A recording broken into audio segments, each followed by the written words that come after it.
give you the bad grade. Yeah, exactly. All right, bye. Good? Good to go? Yeah. Yes. Okay.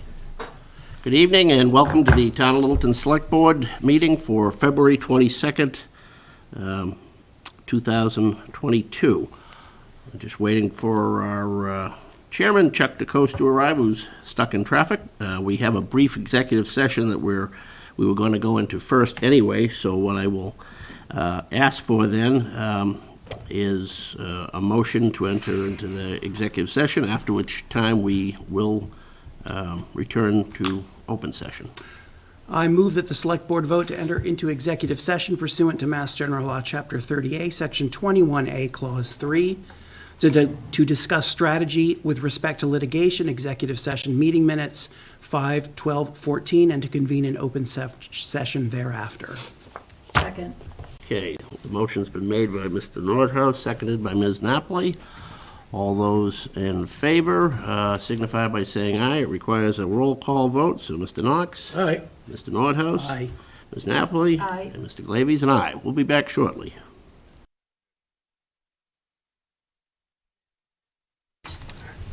No pledge yet. No pledge yet.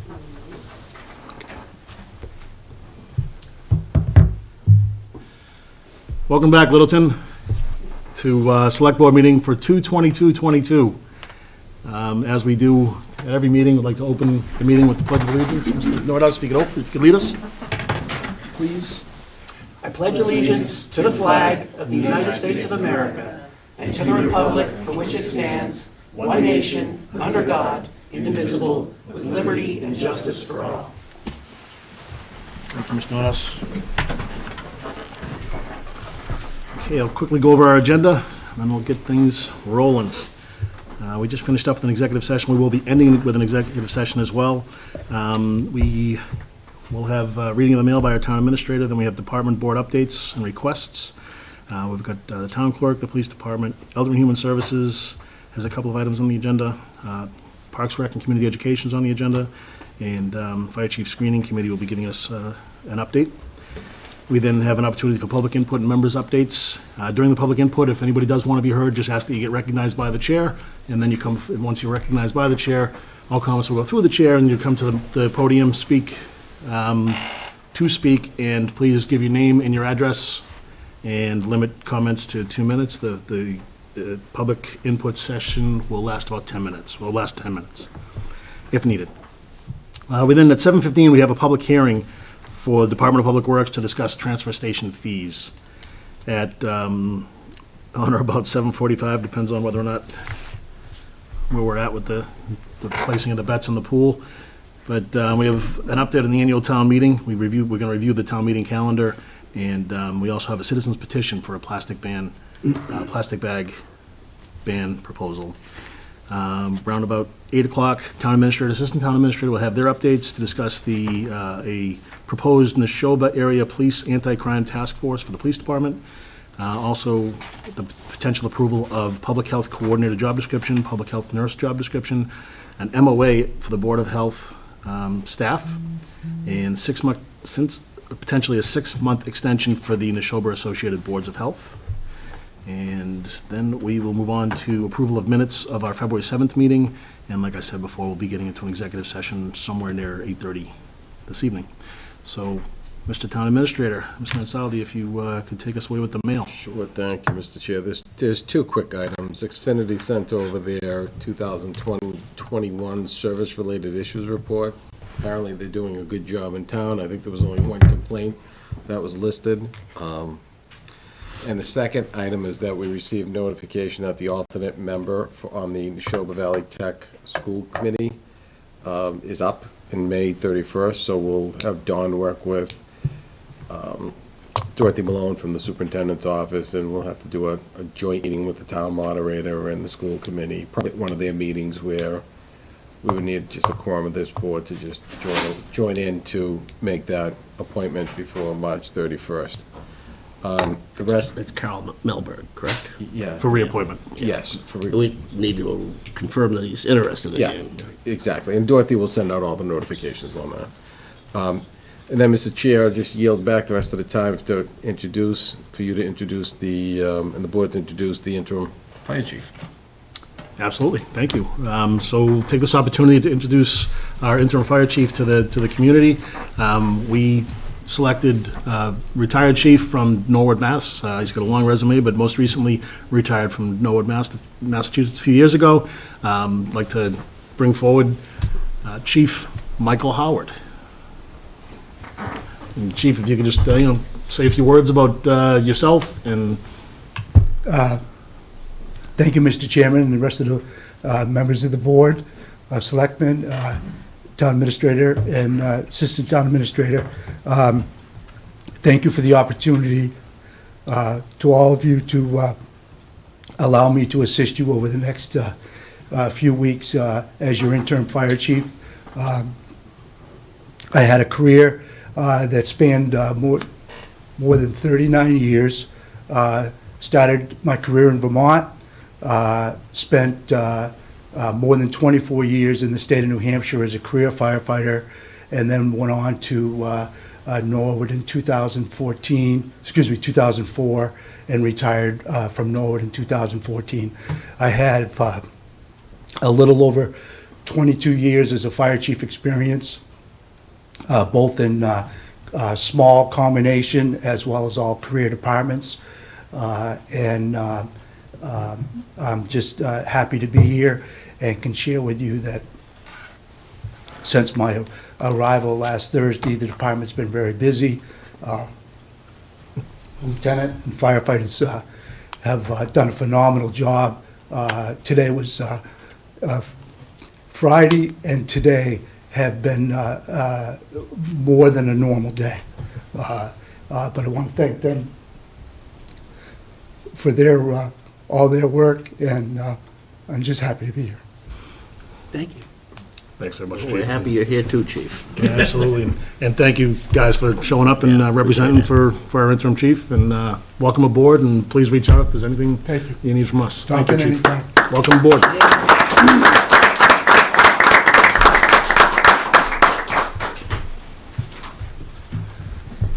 All right. Department board updates and requests. First up, we have the town clerk.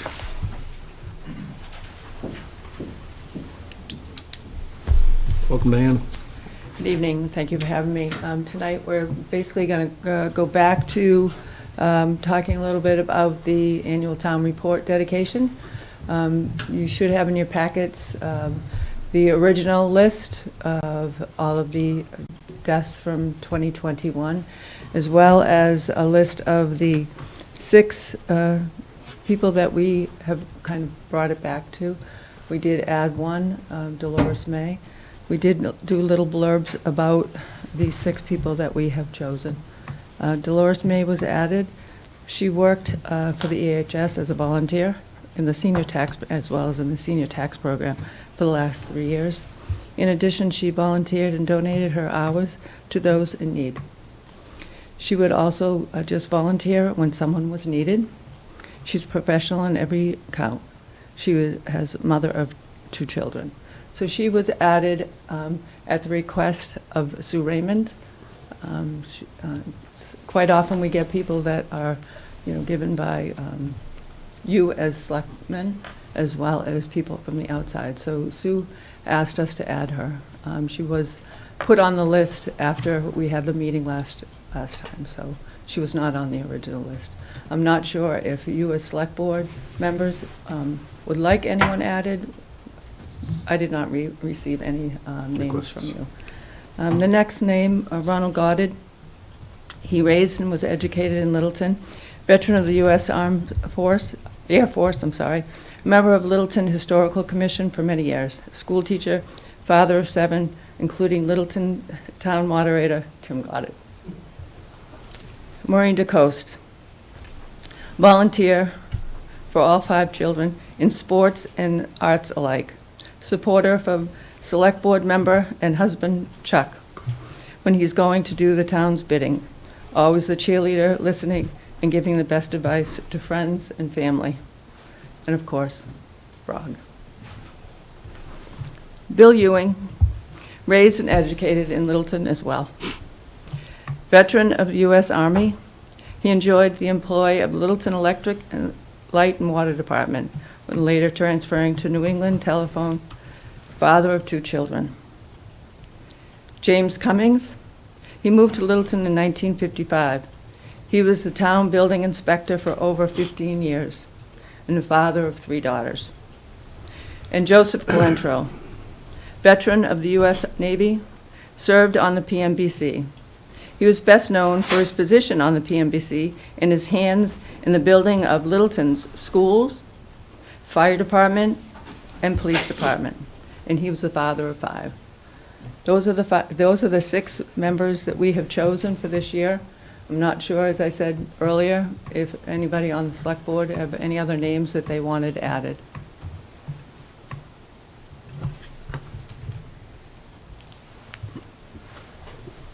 I know there was some talk about adding Maria Saborin, their biography and contributions in a variety of charitable ways sounds pretty familiar with, or similar rather, to some of the descriptions you had there. Just throwing that out there for discussion, but a larger point I'd like to make is just make sure whoever we settle on, that whatever biographies are drafted, that they be vetted by the family so that for accuracy, and see if we emphasize whatever it is that they want to add.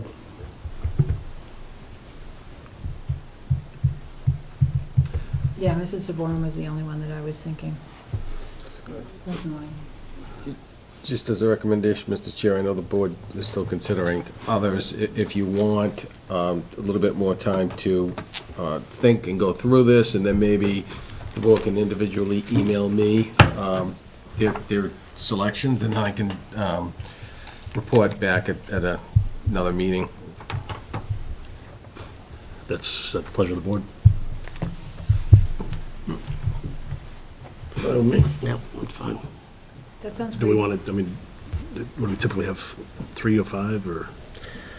It's no Varies set at the number? year, but usually doesn't, this is about as big as it gets, that's for sure.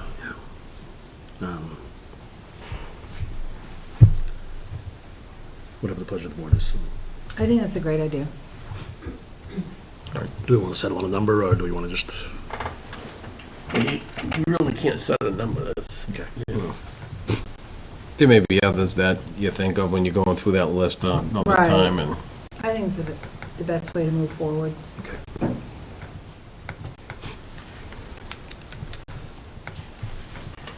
Okay. Actually, and so we'll do that. We'll get our selections or our recommendations to Anthony, and we'll bring forward the list to you by our next meeting, or you want to do it? talk to the boss, Dawn, and see when the due date is, the real boss. So what, we need a deadline. And maybe a reminder email on us, just on that separate topic. Why don't we send we'll send an email tomorrow with the date that we would need to get your responses by. All right. Do you mind taking that? Just gotta step aside for a second. Okay. Excuse me. All right. Okay, thank you. Just been handed the reins here again, so we've done the mail, okay, now we're into the board updates and requests. The next one, Mr. Ansali, is the police department. Yeah, I'm going to take that. Okay. Mr. Vice Chair. So Chief Penard received a donation from KAG Arms of $500 to support community policing efforts. They made that donation as a result of the fire over at the building and the work that the police did to make sure that all the items were secured and no inventory was lost during it. So they wanted to make a donation appreciation for their work. Okay, great. Anything further, board members? Ready for a motion? All right. Move that the Select Board vote pursuant to Mass General Law, Chapter 44, Section 53A, and per its policy on solicitation and acceptance of monetary and non-monetary gifts for public purpose, to accept a donation to the Police Department for the future support of community policing efforts from Sharif Hashem of KAG Arms, Inc. in the amount of $500. Second. Motion made and seconded. Made by Mr. Nordhaus, seconded by Mr. Knox. All those in favor signify by saying aye. Aye. It's unanimous, great. Thank you. All right, next up, we have Department of Elder and Human Services. Liz? She's got the next two. Yes, she is. She's out there soliciting. I would never. Good evening. Thank you for having me here again. I am here with two donations. Would you like me to do them together as one motion? Okay. The first donation is from the Friends of the Littleton Council on Aging, and we received $600 specifically for the new building gift fund. Sorry, Liz, this separate motions. I'm sorry to interrupt. Okay. That you can present them as. Yeah, you can present them as one. Sure. Okay. And the second is from the Community Health Network area, which is Chinah 15. We received a grant in the total amount of $549.95, and this was specifically for capacity building for the LCAA program, which is the Littleton Coalition Against Addiction. This capacity building grant will be used to print new marketing material, new resource cards, just to make sure all of our information is up to date and we have the best resources possible for our residents. So I'm respectfully requesting the acceptance of these two donations. Great.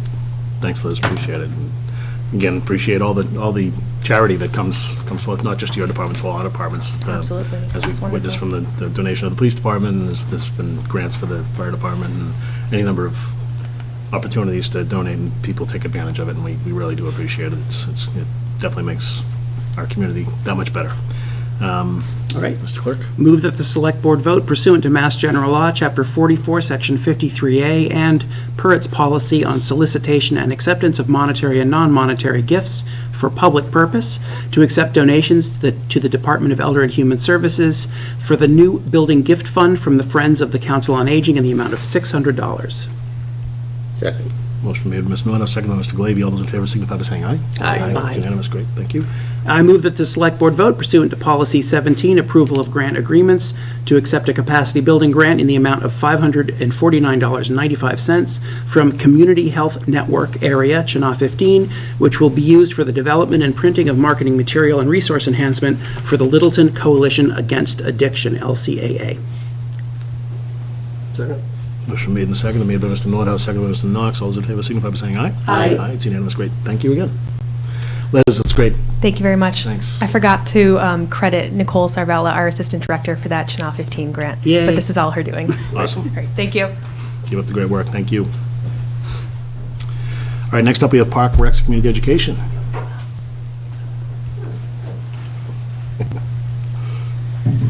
Good evening, Select Board. Thank you for having us.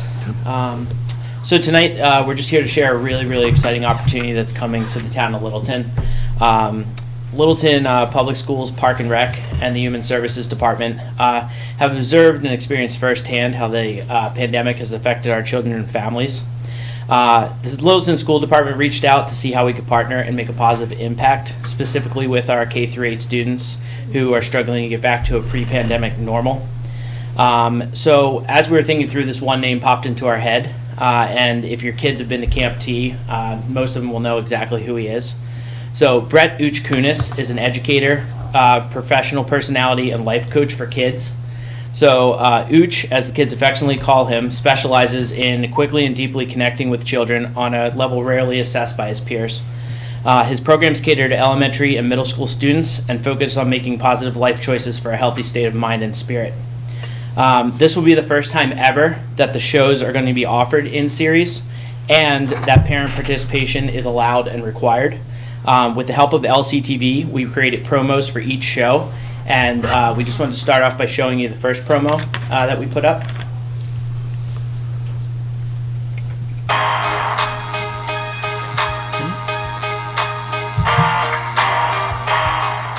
Hey. That's a tease. Ooch here. If you've never seen me before, my name is Brett Ooch Kunis, but my friends call me Ooch. Okay, here's the deal. I'm a performer. Well, I'm also an educator and kind of like a life coach. But I'm also a DJ, comedian, and, well, yo-yo guy. So, I'm Ooch. What I do is similar to TED Talks, but for kids and families. What do I talk about? Life. And the challenges that it brings. I share tips and tricks that are easy to remember, and better yet, fun to use. The name of my workshops? The Skills for Life series. It's not just life skills, but skills you have for life. Forever. Get it? I'm so excited to tell you that I'm teaming up with the Littleton School System and Littleton Rec to bring you the entire Skills for Life series. That's right, 7 shows, 1 a week, beginning February 28th. Oh, and it gets better. There will be a special reward for those of you who come to most or all of my shows. And now a word to the parents. I am so excited to bring my tips and techniques to the whole family. So what's learned in the show can be carried on in the house. That's why it's mandatory you and your kid or kids come to the shows. Who knows? You might just learn something. After all, we're all kids at heart, right? I can't wait to meet you and share some of the things I've learned about navigating these new and tricky times. More to come soon. Ooch out. Joe, if you don't mind going back to the flyer real quick. Yep. So Ooch he's pretty electric. If you're in a room with him for any amount of time, you definitely feel like you could fly. So we're really, really excited to bring this to the students and to the parents. And so this is our flyer. You can see it around Town Hall. It's also located up. There's a QR code on that flyer. If you snap a picture of it, it takes you right to the website that Alicia built. That's on our town website. It's got the video. It also has all the 7 shows and explanations for what they are. As you can see, we start on February 28th and we run through April 25th. 6 of the shows are in the auditorium. 5 of the shows are in the auditorium. The other 2 are in the middle school gym. We will be also taping these to be rebroadcast on LCTV, as well as have a Zoom live stream. We'll post the link of the Zoom day of on the website. So we are encouraging people to come in person and have the interaction with Ooch. As always, with the mask mandates and everything else, if you're more comfortable being masked, please, come and enjoy the show in person. It's a lot of fun. There'll be a lot going on. If there's time available at the end, we'll do questions and answers and things like that. We'll also be having some resources provided by the schools as well as the Human Services Department, some tables of some outside vendors for things like mental health and other resources for parents and children alike to reach out to. So with that said, there's 2 more sheets to this. It lays out exactly kind of what each show is about. I'll save you the time and you can just go to the website and check that out as well. But should be a really, really awesome time, and we invite everybody to come. Any questions? By everybody, what's the target? Anybody in the town of Littleton, K through 8, and a parent to come with you. Ooch is really just trying to make sure that the message, sticks with the kids and is taken home, and parents can ask questions as well as the kids. Talk about some tough topics in a really fun way, and hopefully get that message. So, really, anybody who is in the town of Littleton here, and their kids, grandkids, grandparents. Ooch is actually working on a show right now to possibly do for the high school kids as well. But, target is K through 8, but like I said, if you're in a room with Ooch for 3 minutes, you feel like you can fly. So high school kids won't be missing out on anything if they show up. They'll definitely get the messages. It's awesome. Right. Thank you. Yeah, no worries. Really great stuff. And we'll be back in a couple weeks. I found out about lunchtime today, so Middlesex Bank is generously donating $2,000 to help fund the show. Nice. That's fantastic. So, Great. right. Tim, thank you very much. Thank you, Alicia. oh, yeah, it is free to everybody to show up. Free 99. Great. Thanks a lot. It's a great program, and it's going to be at the high school auditorium for most of the shows, and then the other 2 shows are going to be at the gym at the middle school. Correct. Yeah, okay. You got authorization from that tyrant at the auditorium? We're all At the set. high school? We even got him to turn on the heat. My son. All right, awesome, thanks, guys. At this point, we have an update from the Fire Chief Screening Committee? Just a very brief update. We have 2 applicants who we would like to bring in front of the Select Board to interview, 2 finalists, and that can be scheduled as soon as our next, well, at their convenience, but it could be as soon as our next meeting. That's the sum total of our update. Terrific. And I assume we'll be getting the packet on each of the candidates in enough advance time so that we can. I saw Michelle in the audience, I assume saw her she come in too. would tell us. Yeah, as long as we get the information early enough so that we have a chance to review it and, run questions by you or whomever if anything pops up. I just want to take the chance, too, to thank the two fire chiefs that we had on that committee, Chief McCurdy and Groton, and the former chief of Boxborough, Randy White. Their contributions to that committee was just absolutely outstanding, being someone from the outside, the input that they gave, and the questions they would ask, all the applicants was just outstanding. So I sat there in awe sometimes, the things I wouldn't even know they were looking for, and problems would come up, so that was a pleasure to work with them. I second that. That's great. Yeah. Good deal. Maybe we could pen a thank you to each of them just to show our appreciation, something that we could sign as a board, and maybe even a gift card or something, just to say thanks. Do we want a motion now, because we don't know when they're going to be available? So, if I may, Mr. Chairman, so I was going to recommend that, I hate to have you all come on another night, but I think it might make sense to do this Separate on night. a separate night. I was thinking maybe March 10th is a Thursday. I don't know if the board can, That far out, though? well, next week is, what's today? Next week is will be the 1st on Tuesday. Think somebody couldn't make it? Back on the 1st. Oh, they're back on the 1st. Oh, I'm sorry, so then, next week. That's better. Correct that, yeah, the 3rd. The 3rd. No offense, chief. Housing Authority, probably until 6 or 6:15, so we'd have to do it after that. On next Wednesday, you said? Thursday. Thursday. Oh, next Thursday, oh, okay. My bad. All good. If you want Wednesday, if whatever's No, pleasure no, of the Thursday's, board. sorry, I just misunderstood. Thursday's fine.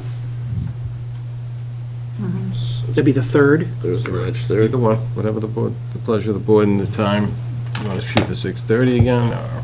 What time's the housing, 6? It's usually done by 6:15, so I could do Wednesday or So we could Thursday at potentially do 6:30. Wednesday, 6:30. 6:30 is 7 too. I mean, whatever works best for them, I would say, as long as we can line the two of them for either the 2nd or the 3rd after 6:30.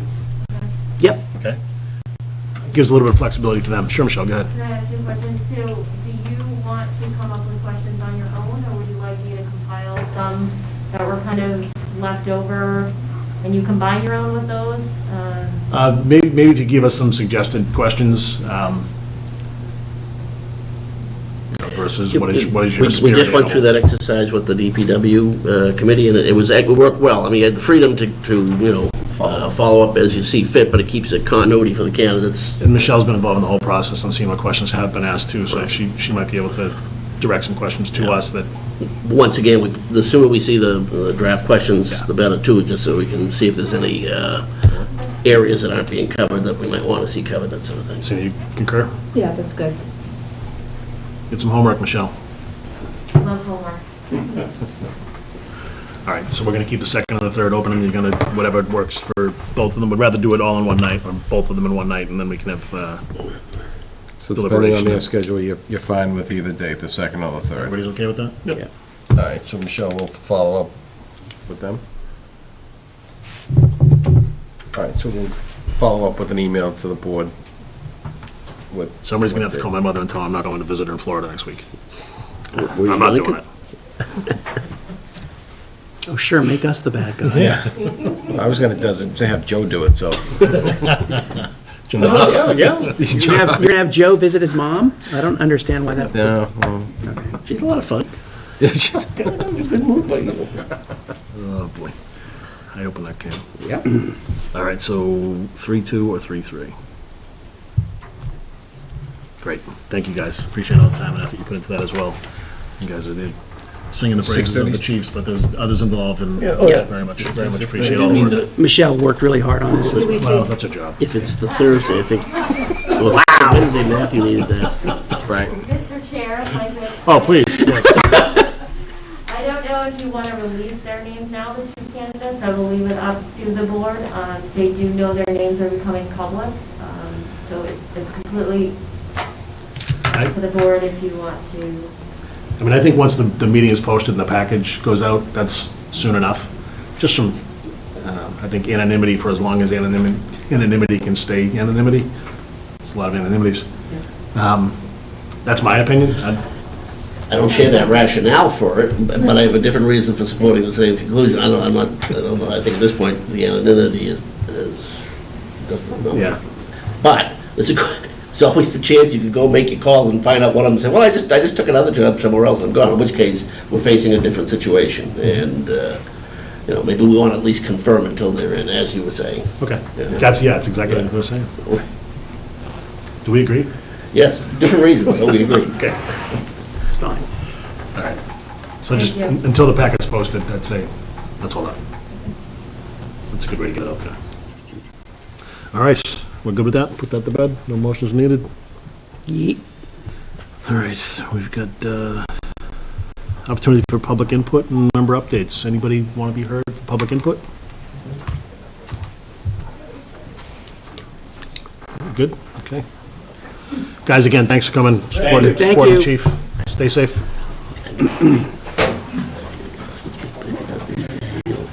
Bye.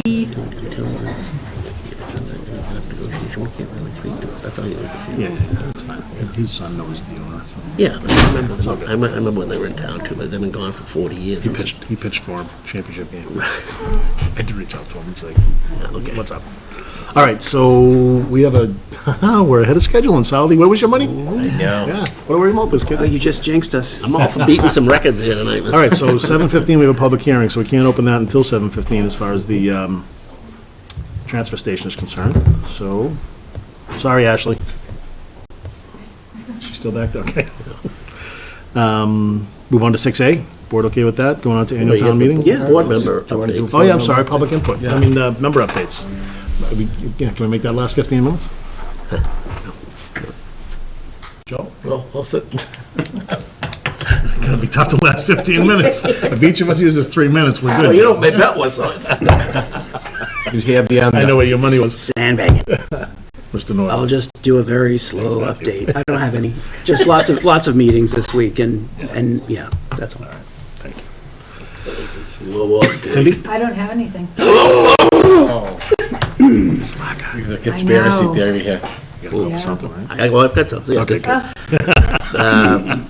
Prayers to the people of Ukraine and to the U.S. servicemen and women who are serving in the NATO nations that surround them, including our own from here in Littleton. Absolutely. Yeah, amen. Here, here.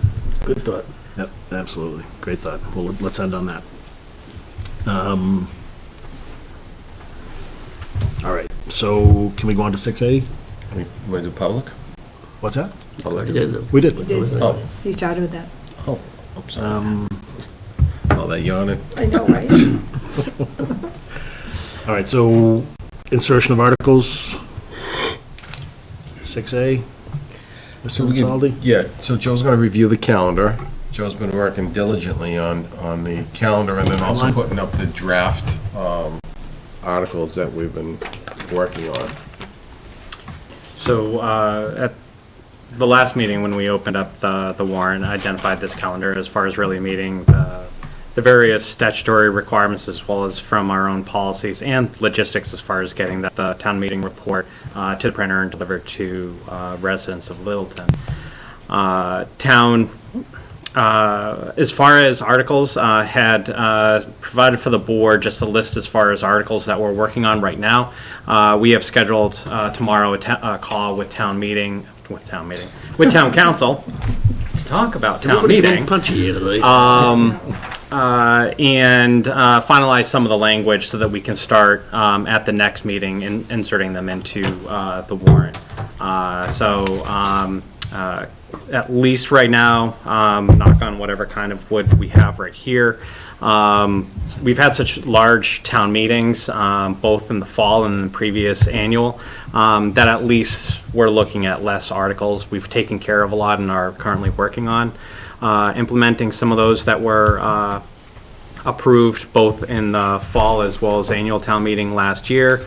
But there will be some things that we'll be bringing forward once we have town council finalize language for you to consider at the next meeting.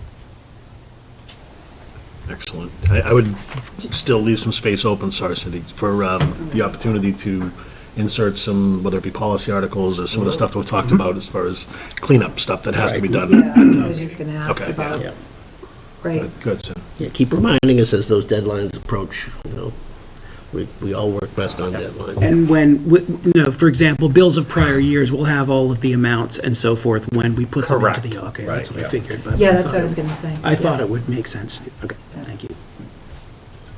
Great. The goal is to have done. Right. Do we have, I don't think we do, but I would ask that we create some sort of a SharePoint or something where when we come across a policy or a bylaw well, I guess it would be a bylaw, right, that we need to change a town meeting, even policies as well, different tabs on the spreadsheet even, that we can kind of track those just so that when we get to these meetings, we can take a look at that list and we can pluck off the low-lying fruit, and then we can move to the next most difficult bylaws to pass. And Because I have a list of those that we've talked about over the years. Yeah. So. That's we can great. Circulate that. Yeah. I think it's a good idea.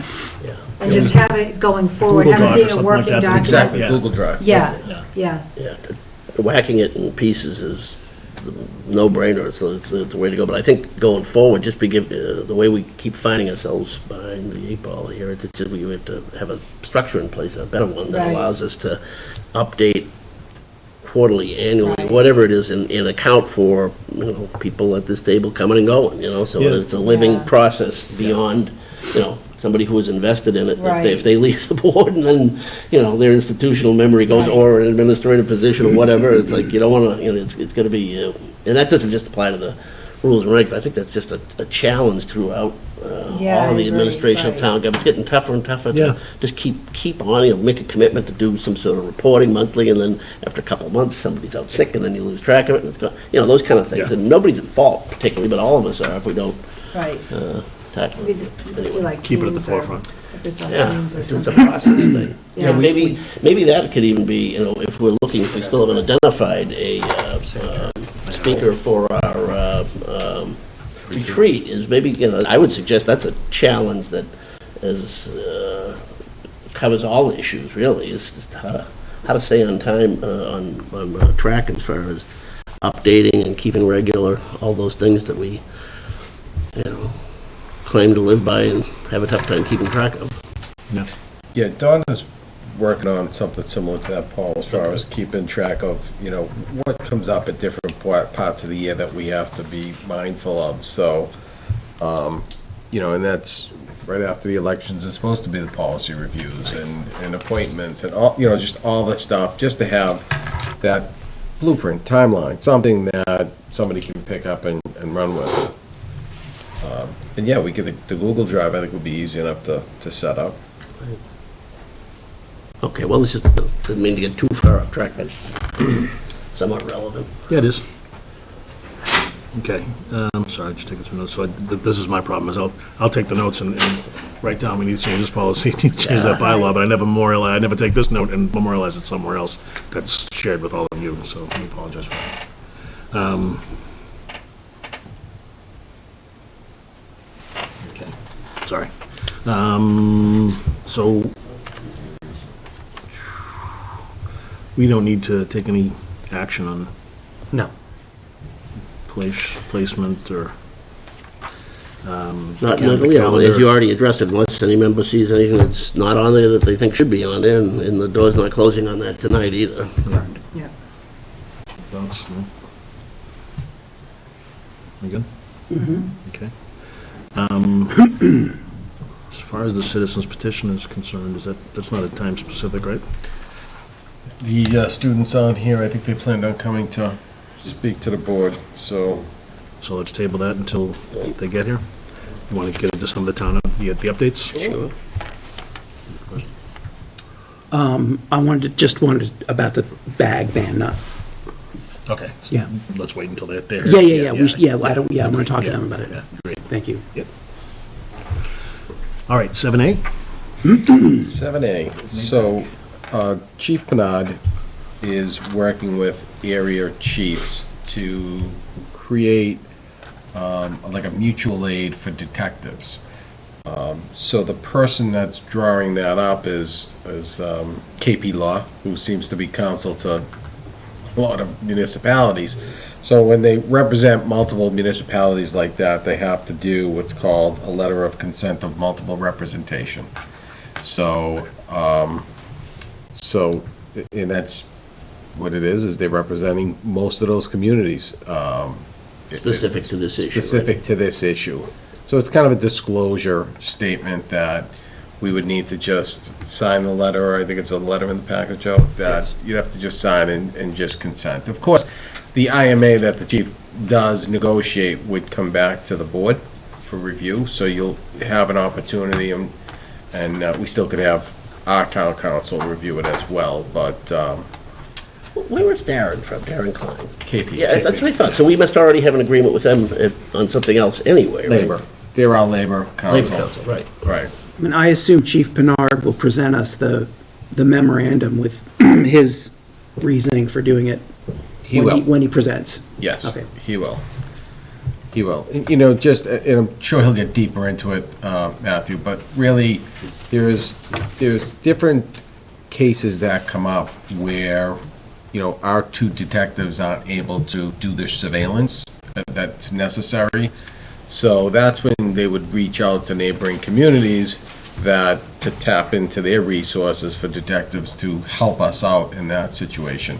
And how the chief had explained it to me is that everybody's going to be responsible for their own staff. So if we call somebody in Boxborough, for instance, then if they were on their overtime, then certainly that's Boxborough is going to cover that. Right. And same with us. It's mutual aid just like the fire department does. So this is just for the detectives. And I'm sure the chief will do a much better job talking about this than I, but that was the synopsis that he gave me. Makes sense. That was my understanding of it as well, and it's, I think it's, well, we do NEMLEC currently, which is basically the SWAT team, which is the Northeast Middlesex. But that's like incident response, and this is more like ongoing investigation, cooperation. Right, but just from an intermunicipal Yeah, makes sense. agreement standpoint, you know, there is, I don't know if there's any precedence for doing these types of, I think he mentioned there were some other communities in Middlesex County, more recent Middlesex County, that were doing similar types of task forces. But if we take action tonight, it would just give us the opportunity to sign the memorandum of agreement. It's not, yeah, you'll be doing that another time, the memorandum of agreement. This is just a notification to let you know that the KP is representing multiple parties in this. Yeah. So he'll be back, I'm sure, to go over the specifics, and they're still working on that, working through it. I haven't seen the draft, but This just allows that next step to happen. yeah, exactly. For them to continue to work on it with the same counsel for everybody, so.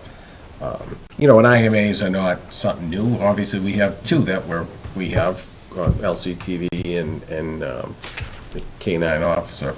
Guess we better vote it, we're already Not the signing it. K-9, the animal Guess we control. better vote it, we're already signing it. We're being very proactive tonight. That's I fine. try to talk slow, just to. All right. Everybody ready for a motion? Yeah, let me go back. Sorry. Move that the Select Board vote pursuant to Rule 1.7 of the Massachusetts Rules of Professional Conduct, that the Littleton Select Board consents to KP Law PC representing the town of Littleton with regard to the Neshoba Area Police Anti-Crime Task Force Memorandum of Agreement and Attendant Policy with the towns of Ayr, Boxborough, Groton, Pepperell, Stowe, and Westford, as disclosed in a letter to the town dated February 2nd, 2022, notwithstanding that KP Law PC also serves as town council or labor council for the towns of Ayr, Boxborough, Groton, Pepperell, Stowe, and Westford. Made by Mr. Noto, seconded by Mr. Knox. All those in favor signify by saying aye. Aye. It's unanimous. All right. Thank you very much. 7B. Do Robinson Road? Get that one done? You want to go Robinson Road? Sure. Yeah, I mean, there was one email of interest, but that didn't indicate that anybody was going to be coming or not. And all we're really doing is doing an RFP anyway, right, at this point? Right, I think authorizing Sandy's it. Yeah, request just is that we authorize just, we, Yeah, I'm just trying to be mindful if anybody's coming because we have an anticipated scheduled time. I think we're we, never ahead of schedule. their concerns were noted, and I don't think that this RFP is the place to determine that, but absolutely, when we get into the details, Yeah. I think we should take all of the concerns of those residents into Couldn't agree consideration. with you more, just wanted to have someone else affirm the same Yep, thought. okay, good. And I Well, did- now it's on the record, so we can't, And we can't back out of it. Right, and I did reach out to Ms. Schwartz and Yeah. basically told her that it's not really our purview to put something like that in place right now, as far as whatever the use is. Yeah. Some stipulation like that would in all likelihood be placed by the planning board. Yep. But those are the types of things that we certainly could put as restrictions. Following through on our commitment. Primary thing was to protect the building historically, and the longer we own it without a use in there, we're really not protecting it. 100%. As far as the uses, we did make the changes that we discussed at the last meeting. Yep. And no further changes. So All right. I'm open with, I move that the Select Board vote to authorize the Assistant Town Administrator, Chief Procurement Officer to advertise the RFP for 12 Robinson Road. Second. motion made and seconded. Do we Chief Procurement Officer or designee, or? I'll be doing it. It's Joe, yeah. Only Joe. CPO. All right. Made by Mr. Noto, seconded by Mr. Glavy. All those in favor signify by saying aye. Aye. It's unanimous, great. All right. Minutes, Minutes, yeah. February 7th, They look correct to me. Didn't find any issues. it's on our game. Everybody ready for motion? Any changes? Good. All right, I move that the Select Board vote to approve meeting minutes of February 7th, 2022. Second. Moved by Mr. Nordhaus, seconded by Mr. Glavy. All those in favor signify by saying aye. Aye. Aye, yes, great. Probably public hearing, just in time. Look at By the that. time we read it?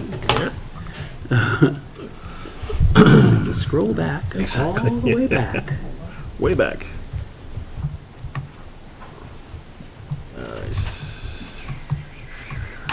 Is the public hearing notice in the packet? Yes.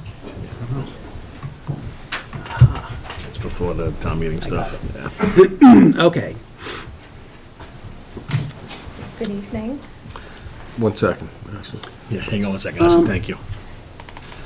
Oh, here we go. The Littleton, shall I read it now, Mr. Chair? The Littleton Board of Selectmen will hold a public hearing on Tuesday, February 22nd, 2022, at 7:15 PM in the Littleton Town Offices, Room 103, 37 Shattuck Street, Littleton, Mass., on the proposed amendments to regulations and fees for the town transfer station effective July 1st, 2022, as shown below. In the event the meeting is either fully remote or hybrid, the Zoom information will be included in the agenda, which will be posted no later than 48 hours before the hearing. Comments thereon may be submitted in writing to selectboard@littletonmass.org or to the Select Board Town Administrator's Office, 37 Shattuck Street, Room 306, Littleton, Mass. 01460 by noon on Wednesday, February 16th, 2022, or in person at the hearing. Littleton Select Board, Charles DeCoste, Chair. Thank you, I assume Mr. I don't need to read the No, it's- table of it's included. prices. It's included. So I'll declare that the hearing is open at this time. And Ashley is representing the Highway Department for us, and she's got all the facts and figures for us. I hope so. Good evening, thank you for having me. So we're here for the transfer station fees for fiscal year '23 to be approved. The only changes that we're making, it's due to a 10% increase in the pay-as-you-throw bags that we purchase. We're looking to increase the bag fees for each size 25 cents. In addition to that, with our new disposal contract, we now have to pay for mattresses separately. So we are looking to implement a $35 mattress fee, whereas previously that was included in the bulk furniture, which was all kind of one group of items, but we'd like to separate that. And then $8 per fire extinguisher, and we haven't charged in the past, but the company that takes it charges us, so we're just trying to recoup those expenses. Great. Thanks, Ashley. Do you have any estimates on how many mattresses or how many fire extinguishers we take in annually? It does vary. I would say mattresses are approximately 4 to 5 per month. But some months, it kind of seems like everyone comes with their Spring mattress. cleaning? Yeah, so it's tough to say. It's just kind of varied, and we're trying to just cover what the Disposal fees. Yeah. I have looked into a couple of organizations that do mattress recycling with much less expensive fees. So I've reached out to 2 of those so far, and if I can get those set up, we just have to kind of get a container and do some things, but those are looking really promising to save us some money there, so. Right. That's good. Hopeful, yeah. Yeah, great. Thank you for doing that, Homer. I think you mentioned last time we communicated, you said something about Acton doing something, and you were trying to get some more details on their program. Yeah, along with, this hearing coming up, I did a lot of research with the area towns, and they're actually really great. Everyone was super helpful, and they answered my questions and kind of told me what they did, and unfortunately, a lot of it does not apply to us necessarily, but they definitely gave me some information, and Acton was one that does do the mattress recycling, so I'm not sure how much you'd like me to go into this, or just let there be questions first, Well, we have you here as a resource, so if you have questions do come up, we'll use you as our subject matter expert. Any questions from the board at this time? Well, Ashley's still up there, and hate to put you on the spot, but you're the person here, and these questions are really just a reflection of things that were raised either at our last meeting when we discussed it, or since then that we've got by email. And I know you've seen a lot of that information relative to where our fees stand in relation to other communities and on a per capita basis or per customer basis or whatever. The quick question I was trying to ferret out, and I know you did some research on it, is what other towns actually are we most similar to in our model? And our model being, of course, that we try to make all of our transfer station expenses be covered by the transfer station fee, so it's kind of budget neutral. Is that the case you found in the other communities, or? A lot of them intend to. Right. A majority of them are enterprise funds. Right. So their intention is always to cover all of their expenses with their fees. None of them could tell me they actually do it, with the So exception. they get additional appropriations beyond that? Yeah. Yes, the only one that could tell me they are able to achieve that is Harvard. They have 2 part-time employees who are, past retired DPW employees, and they're only open, I think it was maybe 10 hours a week. He basically explained that is the only reason they're able to cover their expenses with their fees is because they're open such a minimal amount of time. They don't have benefits, they don't have a lot of salaries. Acton, for example, they currently have 2 open positions. So he basically is surviving off of that salary that they normally would be paying. Right. He said once they fill those, he's looking at an increase for fiscal year 23. They just haven't quite gotten to this point yet. For Groton and Pepperell, they both have these amazing recycling facilities, which sound great, and it would be amazing if we could do it, but we don't have the space. They have balers, they sort all of their own recycling, and then they actually are basically selling it. They're making a revenue off of their recycling, which we do that with glass, and some other items, but we just don't have the facility to do that. They actually weigh it in Pepperell, and then they because they have the scale, they can charge for their construction and debris material by the pound, and they're actually getting rid of it for much cheaper, and they're making a revenue on that. They did mention they take out-of-town residents to increase their sticker sales. That kind of keeps them afloat.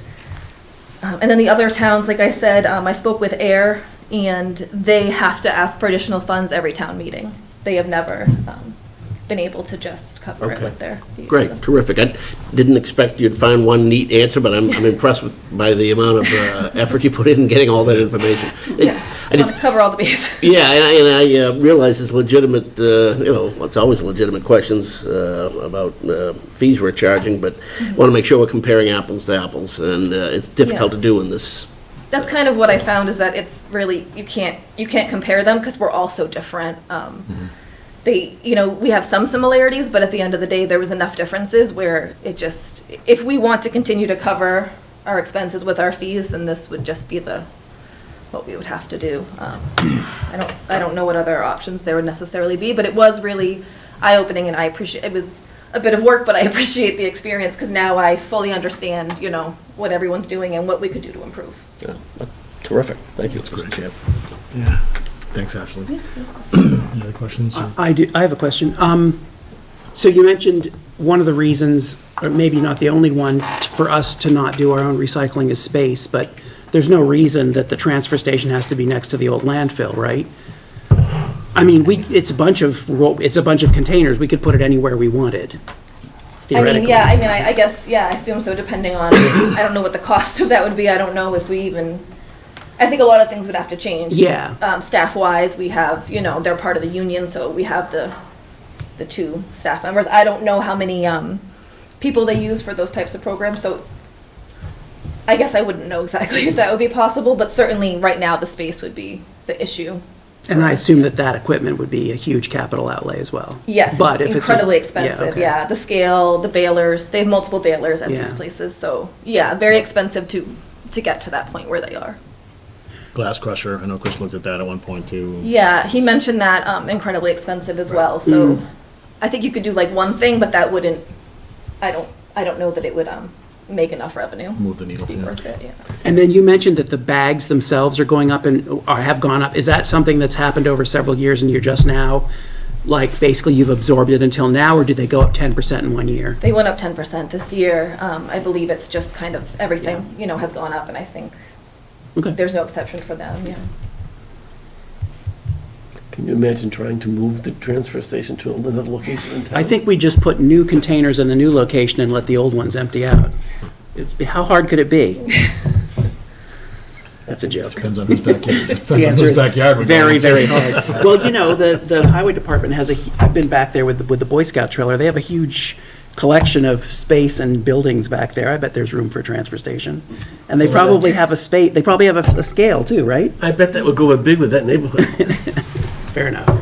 Well, yeah. Look, it's just salt storage. It's just a wild goose chase. I was just curious, really, more than Maybe we could anything. save that. theory, it's a thought. good But I mean, if Meet we're- with Chris, I think he'd love to hear If that. if they're making money, like they're making money, but I assume this would be something that would take 20 years to start being revenue positive, so I was just idly curious. That's all. Thanks. Thanks, Ashley. Any other questions from the board? No. Just from a financial standpoint, do you have any summaries on where we're at, this like on a year-over-year basis, just for the public, for how much subsidy the town gives to the highway department to operate the transfer station? Yeah, so our this year's budget, coming up, the fiscal year 23 is actually going to be decreasing by over $32,000 due to our roll-off truck. So our budget, like our expenses, we're looking at our $298,500 would be the expenses. We also have the salaries for the 2 transfer station attendants, and then other expenses. So the total is $479,000 is the total budget.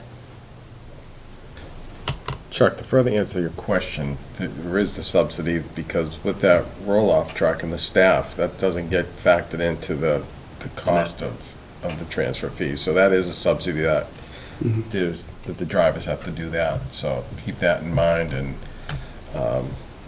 certainly Chris's time supervising, managing that is really not included. So we don't cover very many indirect costs. I think the only portion is 4 hours of Ashley's salary that what we include, but other than that, no other indirect costs. Okay, well, you made a comment about the drivers. I mean, they're DPW employees, and they're in their CBA. They drive trucks and they make deliveries and plow roads and whatever other duties as assigned. So one of their duties is, in fact, to pick up the containers, drive them to the facility, dump them. So that's not additional hours, that's all incorporated into it. Correct, but very, very common for municipalities to charge indirect costs to enterprise funds or other revolvings like we do with Park and Rec. So we don't do any of that with the transfer station. Salaries are absorbed by Right. The general fund. Yes, except the 2 individuals that are working at the transfer station. Okay. Could I ask you one more question? The budget summary you have here, was there in fact a shortfall of $70,000 this year that had to be made up from the general fund? Yeah, of course. It says fiscal year '22 budget. It looks like Pretty sure. the net is negative 68,000. Never be too sure. Is that something in the packet, Matthew? Yeah, Yeah. I'm It's in looking. the, yeah, the Page spreadsheet. 35. The spread, yeah, exactly. The first summary for it says fiscal year '22. Yes, I believe that's the savings from, it's from the, we started hauling and we had all the hauling fees in the budget, which then we didn't incur anymore. And then we also, as of right now, we haven't, it's the, it's cost a lot less so far. So Okay. I don't know how that will end up, but it's basically the savings we've had so far between hauling ourselves and then just the fees and Okay, such are down so far. thanks. And we didn't finance that truck, right? We just paid for it out of last year's capital.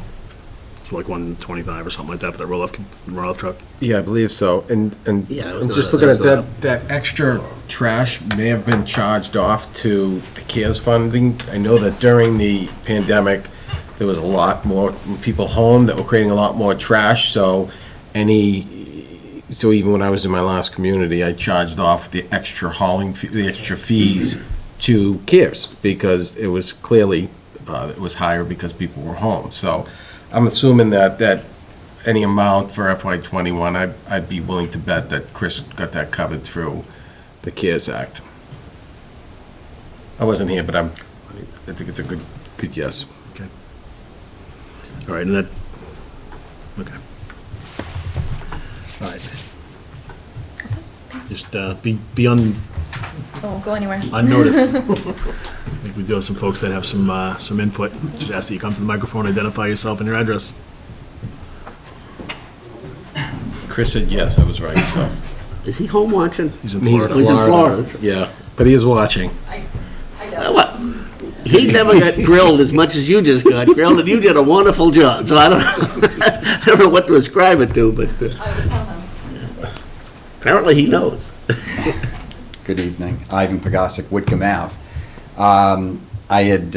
Which I'm sure you've seen the spreadsheet that I forwarded to the board. Thank you. I took a look at surrounding towns, and it was precipitated by the fact that, our rates, our fees are climbing. And in my experience in other towns, shopping in local towns, you see the price of bags, and it's noticeably cheaper. So I just have concerns about the costs keep climbing and climbing and climbing. And do we have a plan? The senior cost at $70, highest in the area. What are we doing for our seniors and families that have a lot of kids? This is hurting them with the bag prices going up, seniors, inflation we're in right now. It would be nice to look at the expenses, look at the revenues coming in, and have a plan going forward. Now, there's been issues with hauling companies and complaints. There's residents now that are looking to now get stickers. We're not set up as an enterprise fund. What happens when we have a surplus? What happens all of a sudden if you get an influx of people that buy stickers this year because they're not happy with private hauling? Where's all that money going? Are we tracking this as paying and having the transfer station be self-sufficient? I get that, but it would be nice to look at some kind of plan, 3 to 5 year plan, so that we're not every couple of years, we're at a deficit, we got to raise. We're at a deficit, we got to raise. We're going to be number one, and I like Littleton being number one, but not in this issue. Okay, so it'd be nice if we could get a plan where we somehow, at other towns, as they raise, now we're comparable. And we're not the highest in the area, going forward. So I'd like to ask the board to just take a deeper dive into it and look at, the status quo is just not, we're going to just keep raising. What can, we come up with as a community that has some kind of vision for some 3 to 5 year outlay, and again, I don't know if it's selling more, you know, with the recyclables, sustainability and whatnot, and having a plan. Maybe it's not a viable plan. Maybe the cost outweighs that. I don't know. But if we put all this data on the table and we look at it and, you know, make some educated decisions, a lot of smart people in this room, a lot of smart people in this town, then at least we've done the due diligence and we've exercised the options. That's all.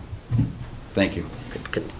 Yeah, please. Yeah, I just, very, very thoughtful, as was your spreadsheet, Ivan, and, you know, prompts me to think, I mean, the questions I asked of Ashley and Chris before he left town were along the lines on the fee end of it and the financial structure that the comparable towns have, to make sure that we were on a, you know, comparing things of more or less equal merit. Now, statement you just made prompts me to think that maybe we should be looking at it from the other side of the ledger book, and, as you take your words, take a deeper dive at the costs and see whether, because the presumption is, well, the fees are only going up because the costs, which are the same everywhere, essentially, or same within this region, are going up. But I don't know, maybe that's not the case. It certainly does bear looking into. So, not to put it on your, you know, plate by any means, but maybe collectively it is something we ought to, you know, do a little survey with and take a look at our actual expenses on a you know, per capita or per customer basis, as far as what are we getting charged, how are we getting a good deal compared to other towns. I know Chris has done, you know, that is part of his calculations, so I don't want to sell him short on that. But if indeed we're tracking higher on the fee, and maybe it isn't all answered by our attempts to have the thing pay for itself, and the other towns have more of a subsidy than we do. Maybe it is on the expense end, but until we investigate that, I don't have a solid answer for that. So I would take that as a comment well worth following up on. And if Anthony reminds me of that, we'll do that. Yeah, all right, we can do that. You know, not too long ago, we were making money on recyclables, you know, and Right. that That's only one piece of the equation, too, Right, but no, still, yeah. you're right. It's So I did- constantly moving. The whole needle is moving all over the place. So based on your spreadsheet, I actually started looking, did a little bit more math. And then when Ashley sent her spreadsheet, it was even more interesting. So we're definitely on the higher end, although when you compare us to the surrounding towns that aren't Pepperell and Groton, like the bag prices per gallon are not that far out. Like we're at 10 to 15 cents and the others are like 6 to 27 cents. So it's like in the ballpark. And Groton and Pepperell are much lower, and they're the two with the recycling programs and their own balers. So clearly that is making money for them and allowing them to reduce their prices, which I don't think is like not a 5-year plan. Maybe it's a 10-year plan. I don't know. I mean, I'd take a look at those bag prices again, though, Matthew. Look at the differences. Look at Acton, for instance. It's noticeably different. so Acton, Acton is 10.50. Yeah, Acton is 6 to 13 cents a gallon. We're 10 to 15 cents a gallon. So yeah, Almost it's double. yeah, Yeah. almost yeah. Yeah. And also our sticker price is 50% higher than theirs as well. Right, and look at the But then- senior price. And then, but I'm wondering if then they do have to spend a lot more from their general fund to And again, it's all about just getting more data. That's exactly, when Ivan and I had this conversation, one of the questions I asked about the spreadsheet that he sent, and I'm not sure if you included this or not, Matthew, number of hours open. Because Yeah. if Littleton is open 30 hours and Harvard's open 10 hours, there's certainly a disparity there. And we have 2 full-time employees that work at the transfer station. A few years ago, we added Wednesday evenings, and that added an additional, I think, 7 hours to each of those employees, or 8 hours to each of those employees, they were already full-time employees, they were already benefit eligible, so it didn't put them over that threshold, but it added, you know, additional expenses for us that we had to recoup. So I think that a deeper dive is definitely necessary. I think it is tough to try to connect the dots. To Ashley's point, it's not linear. It's not everybody charges the sticker price. Right. It's open for this many hours, and this is what their price per gallon is. It is kind of a challenge to try to, you know, kind of level the playing field, if you will. And talk apples to apples. But it's certainly, I love the fact that we're raising this and that we're taking a deeper dive, we're looking at it collectively. Frankly, I trust Ashley and I trust Chris and have in the past that they've done the crunching. I know from many conversations we've had with Chris about looking at a glass crusher and looking at, other ways to create revenue. The roll-off truck is an example of that, and just different things to try to bring down the cost of operating the transfer station. I'm going to step on Mr. Carr's. Absolutely. Just a couple more notes from Chris. Ran right into it, Chuck. He just does want to let the board know that they do competitively bid out the trash and recycling, and that the number of hours was 9.5. That was added on that Wednesday? Yes. Yeah, I think we're at 28, Acton's at 40, and everyone else is like between 15 and 30. And Acton subsidizes it from the general. They must, yeah. And Pepperell's at 44, but again, that may be because they're running the recycling plant, and so they're making money on it, as many hours as they're open. I don't know. But we don't know how much each town is subsidizing that. We also don't know what each employee, we can look and find out what each employee costs, so we can, it could be a much deeper dive, or it could be a relatively deeper dive. So I'd like to give Mr. Carr the opportunity to speak. Thank you, Mr. Chair. Jim Carr, Elizabeth Street. So all these questions, I had a fantastic meeting with Alicia today. And essentially, these are the things we spoke about. Expenses, income, whether or not we had a enterprise account, which I thought it was back in the day when I was in those seats. I thought it was an enterprise. She says it isn't an enterprise. So I asked, well, when did that change, or if it did change, who changed it? So she's got all the information that we were just all talking about. She's putting some nice stuff together. She asked for a 20-day extension. Per the public, information law, I granted the extra 20 days. She understood all my questions. She's fantastic. So, she knows exactly what I was looking for in regards to everything you just said, essentially. So I'd ask that you kind of let this hearing go, close it or extend it or leave it open until we get that information, because I think you guys will be surprised, as I will too, once we see the actual numbers. And then you can do the comparisons and what we're doing for next year, but you'll have all the information in front of you too. You'll know what, as she brought up FY21, FY22, FY20. So right on her computer, I saw it all, and she has everything. She didn't have the detail that I was looking for just to answer some questions, but the basic numbers are right there, right at her fingertips. So I think once, as Ivan said, we get all the information, it'll be great for you guys, it'll be good for us, and everybody listening to see actually what's going on and why the numbers are where they're at. Can I ask a question? Of course.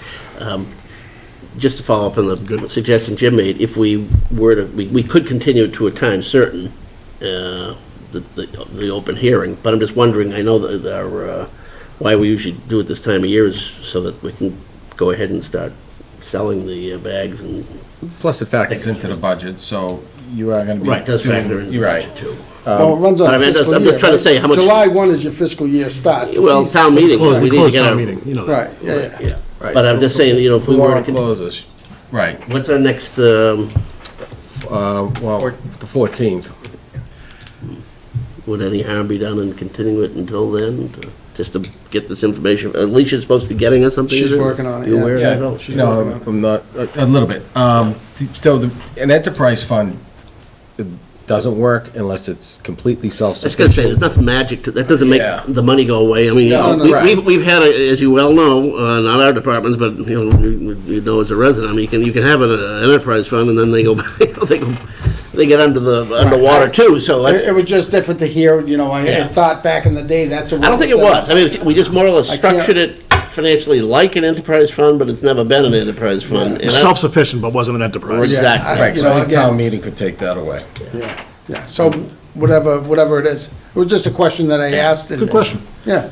But as far as considering whatever data that Alicia comes up with, or some of this comparative stuff, I mean, I wouldn't be opposed to putting it off to the 14th, continuing the hearing, just to, make sure we've considered all the information. I don't honestly think that's going to change what we're dealing with right now. And I'd be interested to hear what other board members have to say. I'm fine with continuing till the 14th. Yeah, I'm okay with As this long as as there's well. no I think we've done a shallow dive. Right. And we can certainly do a deeper dive to try to get more information.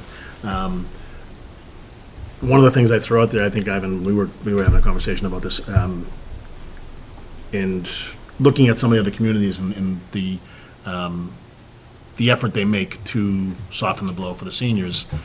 We've sold 73 senior stickers last year and at $70 a piece, that's $5,000. It's $5,110. So, I mean, I'd be willing to propose something on our behalf for the budget to do them for $35 instead I of don't know. 70 or I don't know, something like that. Yeah. Something different that would offset the seniors as an act of good faith, just a step in the right direction to, show that we see it as something that we may need to take a look at. But I think the first step that I would take would be to address the seniors, and I think that's something we could pretty easily do when we do decide to move forward with this. But if there I'm certainly not opposed to looking at that, but I think if we're going to consider continuing the hearing to the 14th, let's get some value out of that time and certainly get the information that Alicia's gathering, and then do to whatever extent, a deeper dive of comparative, true comparative costs, just to make sure we're in line with what other towns are getting. I don't doubt that we're not following, proper procedure for, competitive bidding and all the rest of it. But if for some reason, outside, or if the reason is a much more sizable subsidy in other towns from the tax base, is the answer why some of them are cheaper, well, then we just need to know that, because that's a conscious choice. Then if you're not going to be spending it, you're taking it out of someone else's pocket to put it here. But I don't know that. So I would like to just get the value of the couple weeks' time that is, and gather as much more information as we can, and we may well end up better educated in the same position, but at least we'll be better educated. That's all I have. Thank you. Thank you. Any other questions, comments from the board? What is the time? So let me ask this question. Alicia's drinking from a fire hose right now because we're in the middle of the budget season. She just came back and there's a lot that she's trying to do. Is it realistic of us to think that she can do this analysis, spend the time and effort? Does she have the staff to do it, or can she do it herself to be able to give us the information we need in order to make any kind of significant changes? I'd be curious to see what she comes up with, but. Is the 14th a realistic deadline? It's gonna have to be. It's gonna have to be really, in order to really to include it with the budget. I'm not sure that you're gonna find anything different than Chris. Chris is pretty thorough. And, in the brief conversation I had with her, there's no other cost. I think it was brought up that the landfill was potentially being charged, and that's not the case. It just happens to fall within the transfer station budget, but there's no way is that factored into the price. So certainly I'd be curious. I think she can look at it, but I'm not sure that you're going to find anything different. Maybe it doesn't even have to be her time that's put into this, because all we really need to do, analysis, is a little better grip on how the dollars are being spent here, and then how that compares for comparable items in other towns. I mean, that's what I'm keying on right now. I'm content I get most of the information I need in the other financial pieces, but so. That's essentially what she's doing. Okay, that is what she's doing. All right. Well, if she's already doing it. I think she can dig that up. I think she can dig that up for the 14th. No disrespect meant to Ashley or Chris. I mean, I think they've done a deep dive. Right. We've grown to trust the data. And it's beyond what we expect their department to do with it. Correct. Right. Yeah. So it's more of a financial analysis to try to determine. I think that's doable by the 14th. Okay. I just don't want to put an undue burden. We've got data. We've had a lot of research that has gone into it for this fiscal year, and respectfully, we've heard the questions raised about the deeper dive, and if the deeper dive needs to happen for the next fiscal year, so be it. And, you know, there might be some stopgaps that we can put in place, like the one I mentioned earlier, but I think that We can have the conversation with her. If she feels like she can't do it, then certainly we're not gonna force her despite everything that she's trying to do, and we'll allow her to the board- prioritize and yeah. Yes. Make sure that, okay. All right. So do we need a motion to continue Time to a certain. date certain and time certain? Do we want to set a time? Or do we just need a date? I think probably setting a time for the 14th. It's at 7 o'clock. Okay. Continue it till the 14th at 7 o'clock. So I move that the select board vote to continue this Oh, we public. should probably see if there's any other input before Oh, we yeah. jump out. Sorry. Might as well, anybody showed up for it. And then close the hearing, then the motion. Well, yeah. Do we close it or continue it? Continue it. Oh, yeah, continue it, yeah. Any other comments, public input on the matter of the transfer station fees? No? Okay. Move that we continue this public hearing on the transfer station fees until March 14th at 7 PM. Second. Okay, moved by Mr. Nordhaus, seconded by Mr. Glavy. All those in favor signify by saying aye. Aye. It's unanimous. All right. Thank you. I appreciate the Thank you. input. Ivan, thanks for all the hard work. Appreciate Thank it. you. Ashley, thank you very much. There's a whole bunch of young people staring at us. It's unnerving. I welcome that after. Absolutely, yeah. If you guys are comfortable where you are, that's great. If you want to move up, because there's some microphones up in the ceiling that may make it easier for folks at home to hear you. Well, if they have a spokesperson. And I don't know, do you guys have a spokesperson, or you all kind of going to the mic, or? John? All right, what number was this?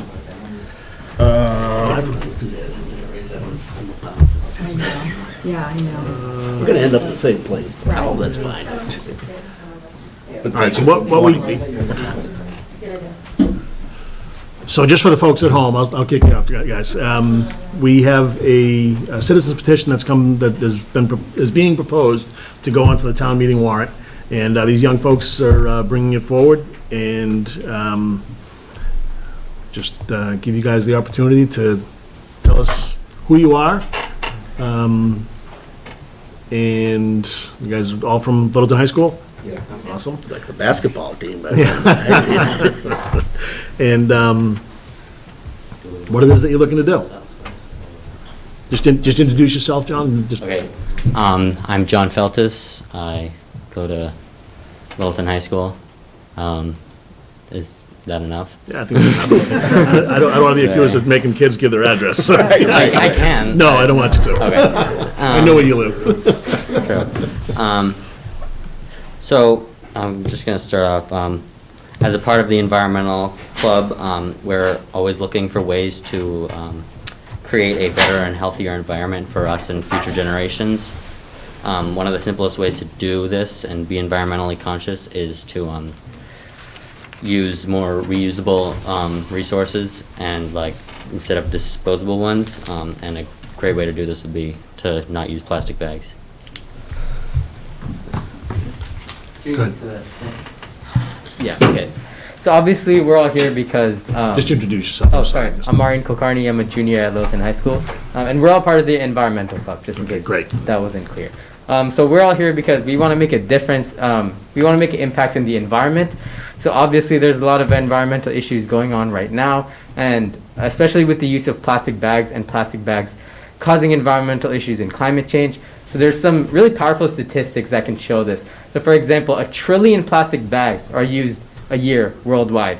And that's not a mistake. You're hearing that right. 1 trillion plastic bags are used worldwide in a year.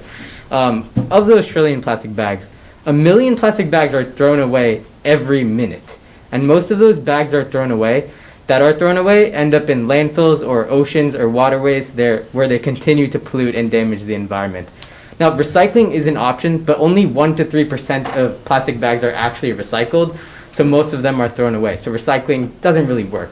Also, we want to point out that 40% of towns and cities in Massachusetts already have some legislation limiting or restricting the use of plastic bags in their towns, so what we're doing is perfectly feasible and reasonable. Hello, I'm Arthur Orr. I'm a junior at LHS. And just to reiterate, for our goal at the Environmental Club, we want to focus not on just our generation, but we also want to look forward to future generations, because if we don't make a change now, then we don't want like our children or our grandchildren to face the ramifications of this effect, right? So just some continued statistics that show like the impact of plastic bags on the environment is, for one, the United States is responsible for around 327 billion plastic bags in this ocean. And out of all these bags, around 10% of these plastic bags end up in the ocean.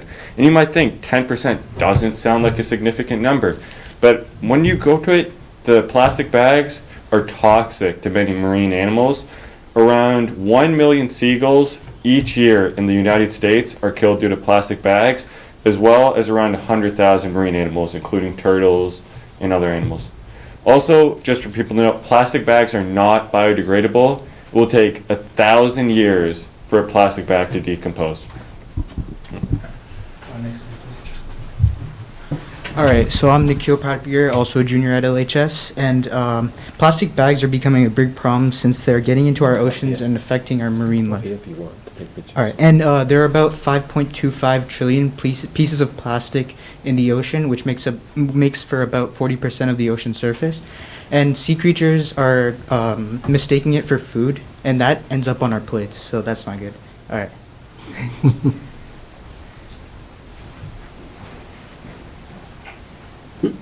Not my slide. I'm Vedant. I'm a junior at Littleton. So, won't local businesses lose money? So, every paper bag costs roughly 5 to 7 cents when bought in bulk.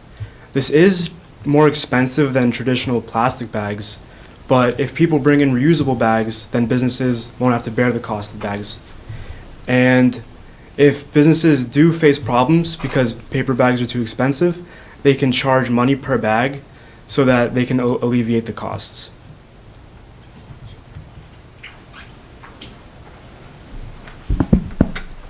I'm Ayush Kulkarni. I'm also a junior at Littleton High School. One of the common misconceptions is that paper bags are worse for the environment than plastic bags, but this is a common misconception because paper bags, unlike plastic bags, are biodegradable, and they also don't cause marine life harm when thrown away, and they don't end up in the ocean, and if they do, they won't impact the marine life. Turtles are a big one. They get tangled in the plastic bags, and they can die from this. Also, one thing to note, our main goal in doing this is to encourage residents to bring their own reusable bags, which will lower business costs as well as help the environment. Show and tell. I love it. Hello, I'm Erin Kuykendall, and I'm from Littleton High School as well. So, plastic bags are definitely worse for the environment. So what we can do to replace this is bring your own reusable bags instead of paper bags. So they can be a little bit unsanitary if you don't regularly clean them. So a bag like this you can clean just by like taking a Clorox wipe and wiping it off. And then a bag like this you can just throw in the washing machine. Are there any questions? That's the board. Any questions, guys? You actually anticipated the questions I had. You probably know that this idea came up at an earlier town meeting a few years ago, and I remember being surprised that some of the opposition came from folks who consider themselves environmentalists, folks with with an engineering background, and made pretty cogent arguments on one of the very topics you talked about. One of your slides there being, and the point was that, well, paper bags, the process for creating them, and you didn't so much speak to the process of it, but the ultimate impact of it. But the process of building bags is, of course, mulching and a lot of sulfur-producing plants and all the rest of it create paper. But I'm not sure that was the most suasive argument at the time, but at least I think it's important, if you want ultimate success, to not only be conscious, and you are, of the positives of what you're promoting, but anticipate where the negatives might come from. And I think, kudos to you for already anticipating that and addressing it. So I'm very impressed. I'm just going to, if I may. Yeah. I'm going to piggyback on what Mr. Glavy said there, and I'd encourage you all to watch not the whole town meeting. But No, you have to watch the whole couple thing. years ago, watch some of the arguments for and against. And, I think that'll help you guys to educate you, just so you see what the process is for town meeting. I'm assuming you guys are going to come to town meeting and help do the presentation. But also, it's going to give you some of the cons and some of the arguments against.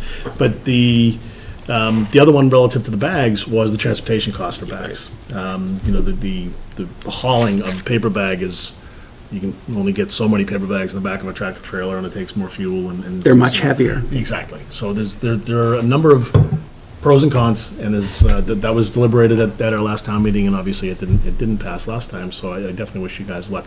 The only thing I will also state is that I'm not sure. Are you 18 yet? Yes. Okay. So you need to be 18 and a registered voter in order to put an article on the. Yes. I know you were on the cusp, I think. Yeah. So that would be the only other thing. I'd hate for you guys to do all this work and this effort, and then I'm sure that Mrs. Finity or whoever is the director or the advisor, to your group, would not allow you to fail, especially Mrs. Finnity's a registered voter in town, so she could certainly sponsor it for you. But I love that you guys are here and you're passionate about this, and I wish you luck. Sorry, I cut you No, off. that's fine. I mean, you basically said what I was, which is I'm definitely in favor of this, but you should anticipate the arguments that are going to be raised, and some of them are real. That it does cost more to transport paper bags. It probably does cost more energy to build a paper bag. So make sure that you, and I think that the environmental, after the use, the environmental benefits of paper, the fact that it degrades and doesn't pollute the environment for 1,000 years is huge, but people aren't always going to listen to that, so. But thank you all very much for coming out, and thank you for getting involved. It's really, But I really, just want yeah. I want to say how impressed I am that you are here, that you've taken the time and looked at all legal aspects about being able to sponsor the bill. I think it's great to see young people getting involved like this, and I want to give you credit, even for the presentation of putting it together like that, so it's right there for the townspeople to see. Presentation is very well done. Thank you. Thank you. Thank you all. Great job. Good luck. Thank you so much. So we don't need a motion. We're going to put this on the warrant later.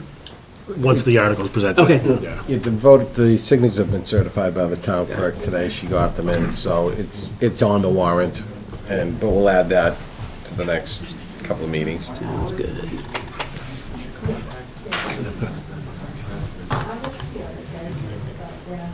Mr. Barbella's holding court. All right, Anthony, I'm going to ask you for some guidance from you on, I think we're at the 7B12s, right? 7B, yes, B12, and Ed's here, so. Mr. Mullin, so it's. Ed Mullen, yes, the building commissioner. I know that there was a lot of work that was done with Ed and really with Mike Zeldin, the Board of Health. A lot of time and effort, and that's absolutely appreciated, not just for yourself, Ed, but for all the folks that have, Michelle as well, and for all the folks that have put some time and effort into it. And you're right, Michael Zeldin and Kevin Baker. And, good night, guys. Thank you very much. So I think Drive safely. So I think what you have in front of you today was a general consensus of all those that felt like this was something that was ready to look for the board to approve tonight. Both of these job descriptions. And I don't know if you have anything to add or. Thank you, Anthony. Thank you, Honorable Board. I'm happy to be here tonight after a process that we went through for a few meetings with the Board of Health to get approval and some negotiating on terms.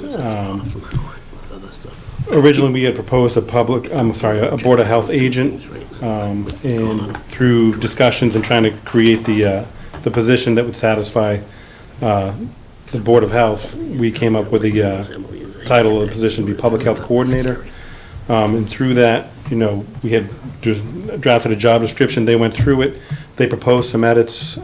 Myself and Ms. Fairchild, the following day, they approved with, suggested edits. The next day, we drafted those edits as suggested, emailed them back out to the Board of Health that Thursday, the day after their meeting. And Janet had requested feedback by the following Wednesday at noontime, or maybe it was 8 a.m. I think it was 8 a.m. so that it could get on your agenda. They didn't receive any, we didn't receive any comments back at that time. I understand they might want to make some additional comments later on, but as it stands right now, this is the draft that we have before you for both the public health coordinator and the public health nurse. So if you reviewed them and if you have an opportunity, we'd like to see a motion made to approve. Questions? I have questions. Yeah, sorry. Thank you, Mr. Mullen. I know there was a lot of time and effort that went into the position, so I do have some questions, if you don't mind. So the public health coordinator position, what jumped off to me, first off, is it's 1 page long, but the public health nurse job description is 4 pages long.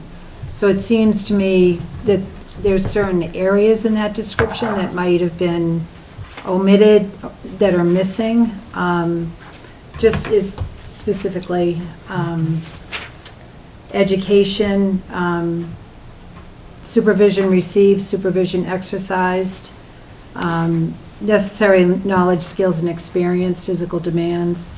It just doesn't seem to be as... I apologize. I see now that in the packet that you are missing a page and a half. So I don't, I don't know where it went. I'm just looking now. I'm going, yeah, there was more to it. Okay, yeah, because that was one thing that just jumped out at me.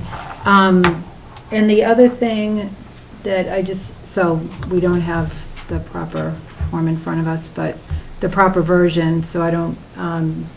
Yeah, I think if you see that we were working on that with the HR department and the additional information on the 7B in the packet, it says additional information, the board's packet on the draft tonight, you'll see that the public health coordinator job description is... so it's further, well... It needs to be drafted in the town of Littleton format. So there's language, though, in that description that's not before us tonight that we're supposed to vote on? My apologies. No, you don't need to apologize whatsoever. Okay. All right, that was just... Didn't make it into the digital form either. No, it didn't. That's what I'm looking at right now. It's just checked.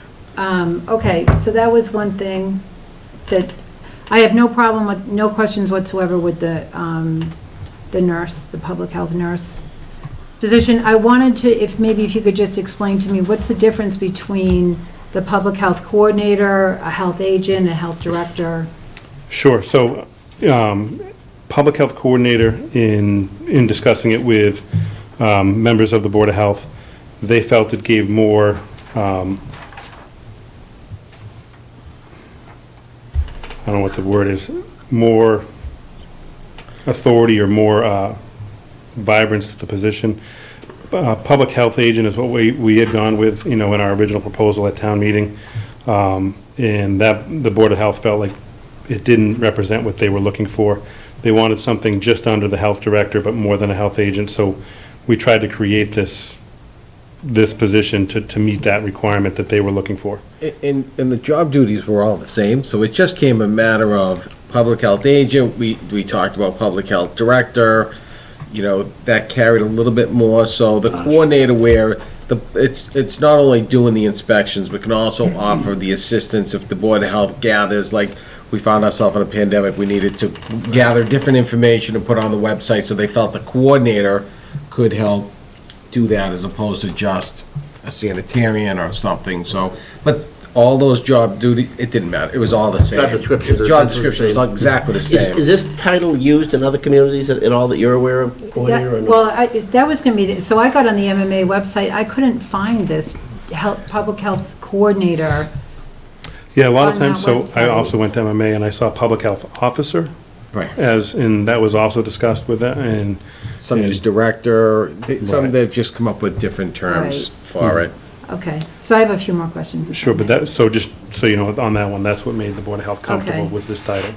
And can you just explain what animal welfare means under the Sure, job that's description? the inspection of livestock, so horse farms, equestrian farms, livestock. Dairy Okay, yeah. farms? Dairy farms as well, yeah. Okay. Paid farms. Oh, yeah. Kennels also, yeah. And then it says receives administrative services from the Land Use and Building Department. What would those services be? So they would fall under the direction of the Director of Land Use and Buildings, and then they would receive the services of our Janet. office coordinator, Janet. Yep. Okay. Okay, and then, all right, so that's, I think, without having the full description, that's fine. And the only other thing I wanted to point out is that the MOA with the select board, It's not on there anymore, right? It's the next item. Yeah. That was something that's But- not looking to be voted on. It's Okay, just, that's just I was gonna totally say, draft. I love all the progress you've made, but, and I know Cindy addressed this in an email to the board, we're trying to get away from that. so once we get to the 7B3, it talks about an MOA, but it doesn't refer to a public health coordinator within the context of that document. It refers to a health officer / agent. Yeah, again, when we sent that out, it was just extremely rough draft. We were hoping that it would be reviewed by you guys and how the edits would be suggested to us, if one was suggested at all. Okay. So we weren't looking to deliver a final draft to you guys. We were looking for the edits How to be how suggested. about if we just went with the positions as are? I mean, we don't have an MOA, or we've gotten away from them with all the other affected departments, right? The Conservation Commission, Planning Board, ZBA. Could we talk about the MOA when we get to that item? Because I Oh, all have right, questions all right. about Sorry, that. yeah, we're jumping ahead. I sorry. thought because it was not up there that it wasn't going to be It's the next, discussed. I think it's 7B, it's 7B3. It's the Yeah, next item. 7B3, that was grouped Which is how it together. was here, but when I'm seeing it here, not seeing it there, I Right. thought it got dropped. Anyway. So, just to clarify, the change, you didn't change anything about the job description except the title with the Board of Health? Or are there other, real changes from what we saw in the description for the health agent? Honestly, it's, my recollection is that we just changed everything to public health coordinator from health agent. And there was one small change, and it was, and I'm not remembering what it is, but it is not the only change. There was one small change in one of the essential functions. Okay. But it was really just, It's very minor. like, no new responsibilities, nothing, essentially a title change? Yes, exactly. Okay. Yep. All right, that's the only question I had for this item. In the job descriptions, just two things, want to get clear, thanks to Michelle's input. The public health coordinator would be an FLA status of exempt, not non-exempt, so no overtime available. And then also, just like the town planner, the public health coordinator, also reports to their board, the Board of Health, and has, supervision received by the Director of Land Use and Buildings. So, just want, in the draft, it says, reports to the Board of Health, as they're supposed to, as a statutory requirement. All right, so that's stated in there, but It's stated that the MOA was going to be the daily vehicle to- oversight, yes, so but we we're can saying put, we don't need the MOA anymore, we'll just put it in the job description, or?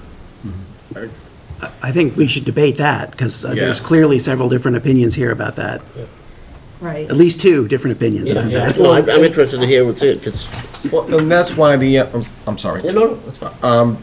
And that's why the MOA was just there to start an initial look and for this discussion, and we can certainly get back and get the answers. I don't think we have all the answers tonight, but, obviously we could consult with counsel too. That seemed to be a little bit of a sticking point with the Board of Health, so that's another issue, but, so there's more work to be done on the MOA on that, but this was really just a quick opportunity for the board to look at it, give us some feedback, comments that you want us to review, and then we can get you answers for a subsequent meeting. Okay. But can I get clarity? So I want to know what the current state is, for example, for the other town employees that report, so the planner reports to the town administrator, but is hired by the select board? This is what I'm trying to figure out. To my knowledge, there's still an MOA that's in effect for the planning board, for the planner and for Park and Rec. And for this COA, And the COA, yes, Joe, thank you. I think there's a fourth one too. There's an MOA with the COA? Yeah, it was. Yeah. Say okay. But It was worked on for all those years, dating back to the Town Government Study Committee, where they wanted to have someone report to somebody, because at one time, we were so flat and spread out. So that's why the memorandum of agreement started. I can't think of the But fourth. last year, when we voted through the department, it was to kind of replace that whole system. I mean, we'd arrive I in this. thought we were getting away from that with the whole organization of the land use department, personally. Well, it wouldn't get rid of COA, it wouldn't get rid of Park and Rec. No, they're. No, but All you're the saying land use. philosophically, we're getting away from this structure of. Physically getting away, because you arrive on here and there's a different deal, the deal created at a point in time between people that have gone, from their places, and yet it remains in effect. But it's not the same as a, formal HR structure, It's, Right. we got a private arrangement with somebody. So now we formed a department last year, voted on, which, everybody has a responsibility to a org chart, and has spelled out duties in a job description that can flow, and yet, so what's the point of the MOAs at that point? Okay, that's what I was trying to, Yeah. now I'm starting to understand. So there is two laws that I've included in your packet. One is, so town meeting can never make Mass General law easier. It can make it more restrictive, but it can't ease up on it. So I think there would be some question with the board, in one of the laws, and it talks about the Board of Health staff. So that would be a question that I think that we'd need a little bit more clarification on that. I forget if that's what section of the law. Yeah, so MGL, Chapter 111, Section 27. Yeah. This is in the MOA, the Memorandum of Agreement. Right. I don't like the use of ellipses in this. The What's dot, an ellipsis? may employ.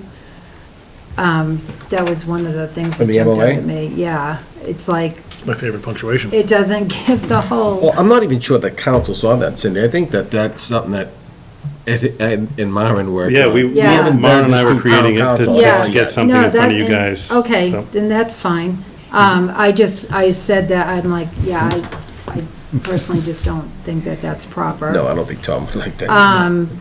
It was one thing, and then the other thing was that it's referring, like I mentioned before, to a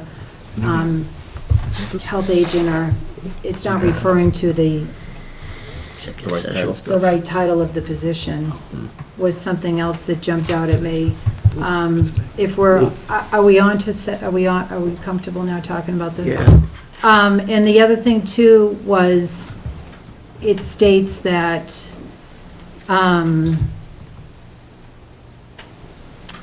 the town administrator will supervise the health officer / agent What designate?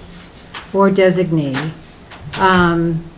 But then it also says that the Board of Health retains its authority to hire and fire the employee, but hereby authorizes the town administrator or designee to act on the Board of Health's behalf on all other disciplinary matters in consultation with the chair and vice chair of the Board of Health. I just, from a practical standpoint, I just feel having that type of situation with an elected board in that position, to me, just doesn't seem practical. And I know we have talked about it too, even with the planning board, with having Maren report to the planning board. In doing her reviews and performance reviews on a day-to-day basis, they don't really know what Maren does. So that's why I thought was the whole purpose of the land use reorg, was to try to get everybody under that umbrella and kind of reconfigure the whole structure. Yeah, I think relative to this gamut, I think that was certainly part of the discussion. Yeah. And that land use thing falls under whose supervision then? Does whoever is the head of that report to the town administrator, is my question. Right. Okay. I just want to make sure there's some And order. it could be the town, we have other positions too, where it's the town administrator and/or the select board, or it's a joint appointment, it's a joint, you can relieve someone of their duties subject to approval by the select board. It can be worked many different ways. We just haven't really had that deep of a discussion about it up to this point. So I appreciate and Ed, honestly, I know you've worked so hard on this for months now. So I don't mean to, you No, know, I try to appreciate the questions. undermine it or, The, absent those pages that are missing, if you wanted to hold off on that basis, that's Yeah. obviously logical. But other than that, I'm ready to go in those positions, because, we're. right, yeah, we're if we overdue could to- just get the language, so- and I just, one other thing that you said, Mr. Mullen, was that after we would, this is still gonna go back to the Board of Health one more time? No, they voted to approve with amendments, and it went forward. So with your approval, it can be graded in once. So they're not, it's not gonna go So- back to them for any further review or They revisions or can, anything? they want to have some input, maybe on the interview process, or, Yeah, and they should. And they will. I mean, they're the statutory, board, Right. they want to fulfill their requirements. But certainly, they can put it in the interview questions, what they want to know or find out from any applicant, so. Okay. You all set? Yeah. You raised one of the questions that I was gonna, one of the lanes that I was gonna go down relative to grading. I mean, I wouldn't imagine that the newly appointed advisory committee has looked at this at this point. Fair enough. The honesty.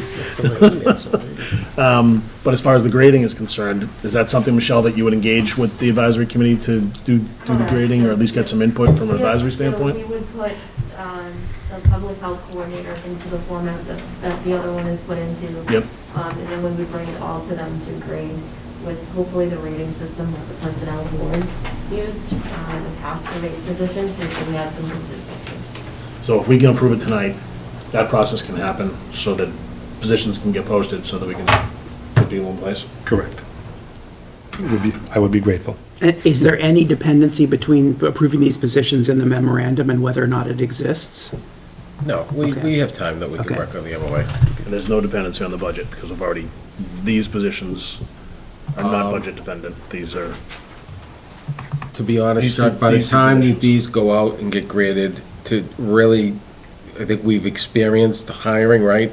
I wouldn't expect somebody in here much before June anyway, so well, but nonetheless, I think these positions were already, I'm not sure if they were added part of the. They were anticipated in the budgets that we Right. looked at, yeah. I'd have to look at it, Yeah, but they were. either way, by the time we get people on board, we're gonna be into FY toothpaste be '23. out of the tube. Yeah. So in order for us to get the ball rolling so you can post, we need to take action tonight if the board's comfortable with it. Right, but the job description references, though, the memorandum of Yeah, but what- agreement, so how are they gonna post that if we haven't finalized that document yet? It's not contingent on hiring the person, because we still have plenty of time to go through the MOA before the person gets on board. No, but what I'm saying is if I'm looking at this job description, if I'm gonna apply for it, I'm gonna be like, well, what does that Where MOA to? say? And what if we decide there isn't an MOA? I mean, We still have, I'm gonna guess before that gets advertised, we're probably still a month out. I would feel better if there's important language that's in the proposed MOA, put that in the job description, and then you don't need to reference another document, just have it there. Yeah, we could. And then we can get away from doing the MOAs. Have the same, Well, and if you Board read of Health, for if you some read the reason, MOA, though, it's Board of Health was a specifically little hung about. up on the MOA. well, then we should talk to them about it then. Yeah, Yeah, it's- the MOA needs work. I think it needs further discussion. Yeah, no personally. question. But, certainly, I think, to your point, Paul, you probably could approve the job descriptions and start the grading and all that stuff, because Oh, it's probably, okay. it's Yeah. probably a month out before we get the thing posted. Yeah, really. and as I say, Okay, I see now. It's worth Yeah. repeating. I would Yeah, we prefer a still have another system step. where whatever important language is, anticipated being in the MOA, just ends up in the job description that you guys create and, or amend and grade, and then we get away from that whole bit. Yeah. The good thing is we can always bring the job description back and amend it before it's too. That's fine too. Yeah. But if we can get the ball rolling tonight, that's fine. Yeah, I think that's Bring the it key, back. is to get the ball. Right, I rolling. was forgetting that it's got one more step. Okay, Yeah. all right. ready for a motion then? Board good? Discussion? Yeah, Good? that's fine. So just to be clear, we are going to Approve the job description. approve these job descriptions to get them graded, but we still need to work on the MOA, whether it's part of the description or not. We will come back to that and review it another. Further discussion. Any amendment subject to board approval or something? Move that the select board approve the job descriptions for public health nurse and public health coordinator pending formatting and minor edits by the HR director and grading of the two positions. Second. Motion made by Mr. Nordhaus, second by Mr. Glavy. All those in favor signify by saying aye. Aye. It's unanimous. Great. So we need no Thank you action all. on 3, but on 4 now, the last thing is, there's a lot of discussion going on back and forth, Board of Health, Ed, myself, and I think it's really a general consensus that it really makes sense, in our opinion, to look at negotiating an extension with the Neshoba Board of Health for 6 months, with the town option to renew for another 6 months, in the event that we don't get people to fill these positions and so forth, at least. CYA. Yeah. Yes. Yep. So. Are we bound to them if we voted, or can we exit whenever we? Well, they'd have to agree to it. So I want to get on their agenda for March to present this to them, because they could turn around and say no, and then we may have to do something else. Yeah. So the quicker we can get to them with the intention of negotiating and going out and doing it, if we have to do an RFP or whatever we have to do it. Basically, the Shobas are Plan B.